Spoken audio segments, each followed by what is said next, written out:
Moi, un petit cafard est venu tomber sur ta tête. Le cafard qui passait ses mains est tombé sur ton épaule. Regarde ton action. Tu vas prendre l'huile d'onction. Tu prends toute une bouteille d'huile d'onction. Toute une bouteille d'huile d'onction qui a coûté cher. Hein? Tu ramasses la bouteille d'huile d'onction, tu verses ton corps, tu dois prendre l'eau, tu verses ton corps, tu te laves. Tu m'appelles le téléphone pour un cafard. Quand c'est un cafard qui est tombé sur toi, tu as pris une bouteille d'huile. Quand maintenant ce sera le mille pattes ou le magouilla qui va tomber sur ta tête, tu vas faire comment? Tu vas commander un fût d'huile d'onction. Alléluia. Tu es en train de montrer par le niveau auquel tu as accédé. C'est pourquoi Dieu nous regarde, frère, et rit. Oh, Père, donne-moi 1 milliard. Tu demandes 1 milliard à Dieu, tu peux gérer 50 000. Hein? Si 50 000 fait que tu chantes des démarches, que tu parles n'importe comment aux hommes, tu appelles ta maman, tu dis, maman, ben tu es où là? Tu peux venir vite là? Tu donnes les ordres à ta maman. Hein? Tu parles à ton pasteur. On t'appelle au téléphone. Tu es où mon fils?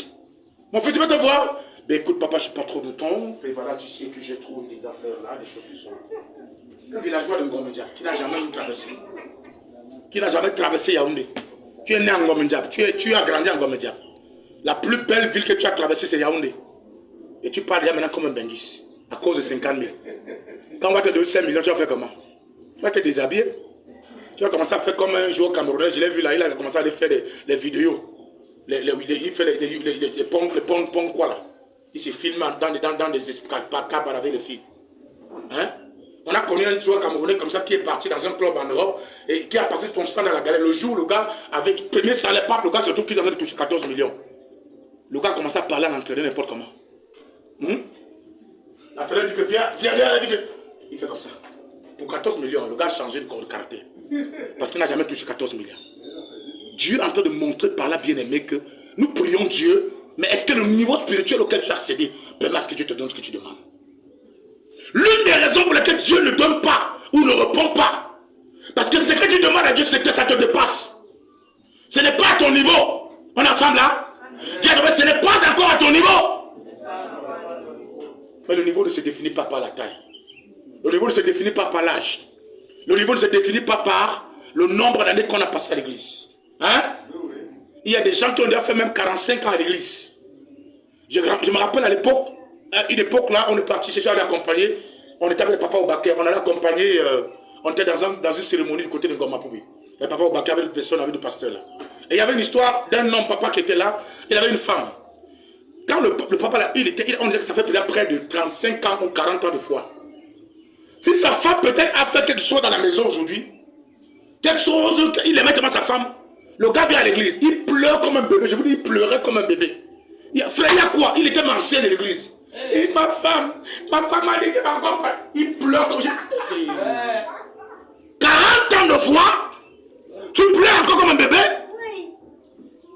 Parce que tu n'as pas pris de café le matin. Il faut que tout le café, ça, tu n'as pas pris de café. Tu n'es qu'un bébé, un nourrisson. Et tu n'as pas le droit à recevoir ce que tu demandes au Seigneur. Dieu te prépare dans les grandes choses. Mais il faut que le niveau que tu as réponde à ce que tu demandes au Seigneur. On est ensemble? J'ai comme impression que Dieu veut seulement que je continue à parler au niveau. Est-ce qu'on va arriver au niveau où je vais parler aujourd'hui? On va voir ce que Dieu va faire. On est ensemble là? Amen. Niveau de co-héritier. C'est-à-dire celui qui partage l'héritage avec une personne d'autre. Maintenant, allons-y. Niveau de serviteur. Niveau de serviteur. Jean chapitre 15, verset 15. L'autre niveau auquel Dieu peut nous faire voyager est le niveau de serviteur. Beaucoup de personnes qui sont dans l'église, ils prient Dieu, ne savent pas qu'il y a des niveaux.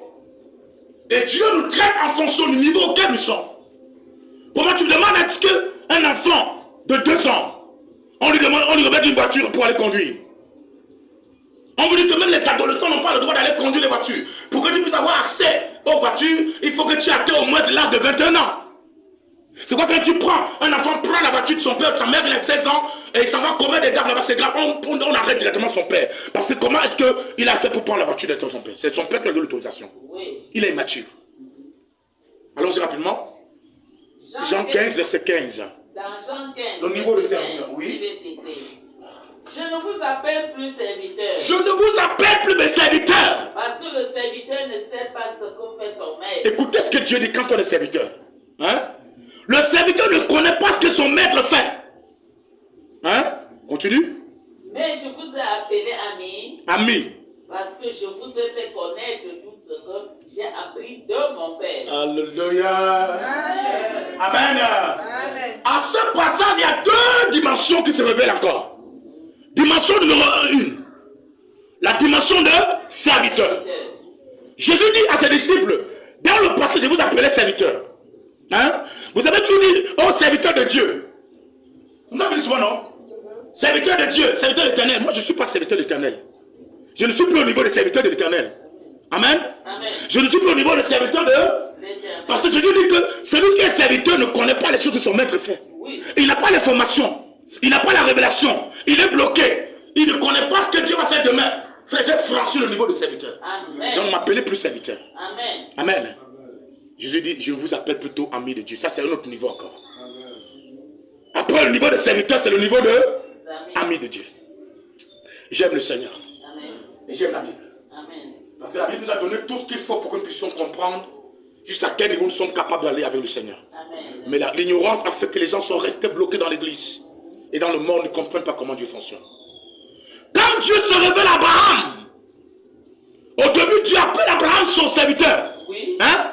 Il appelle d'abord esclave de Dieu. Ensuite, il a dit, tu es mon serviteur. Quand il parle à David, il dit que David est mon serviteur. Hein?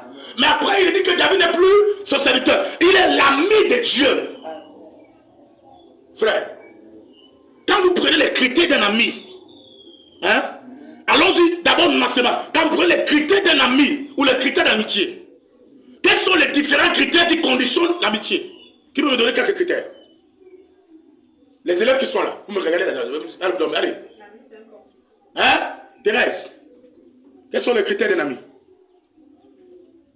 L'un des critères des amis, d'un ami. Tu peux parler étant assis comme tu es l'enfant, tu as levé. Quels sont les critères d'un ami? Il est? C'est ce qu'elle a dit. Dis autre chose. Oui? Donc vous voyez? Quand tu dis, ah maman, moi je veux aller moi, mon ami. Donc tu dis, maman, je m'en veux pas de mon ami, tu connais même pas ce qu'on appelle un ami.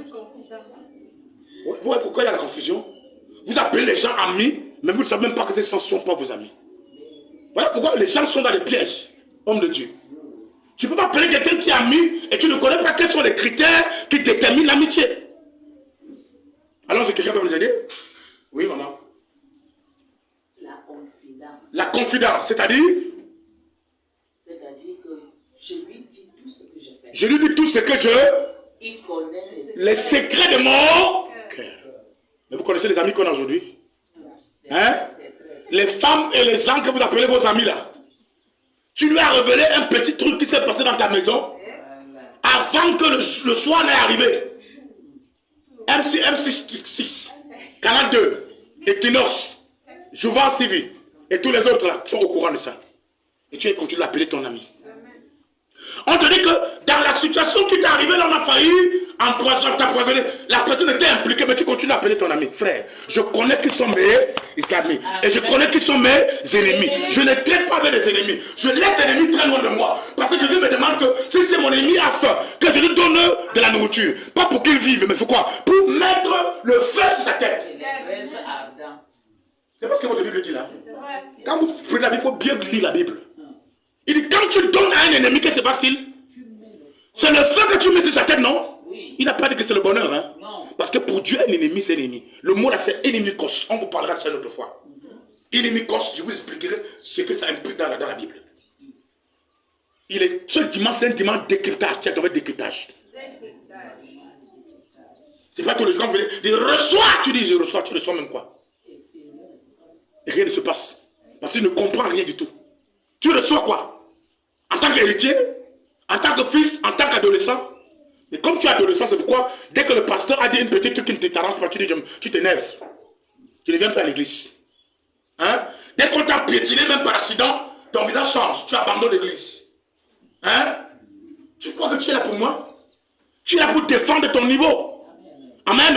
Chacun de nous a une histoire à écrire avec Dieu. Et si ton histoire doit passer par le fait qu'un matin, le pasteur le souffle, même sans savoir, elle monte sur ton pied. Tu dis aïe, aïe, aïe, aïe, aïe, aïe, aïe, aïe, aïe, aïe. Mais tu as quand même découvert ce que c'est que la douleur quand on marche sur ton pied. La prochaine fois, tu ne mettras plus le pied en route.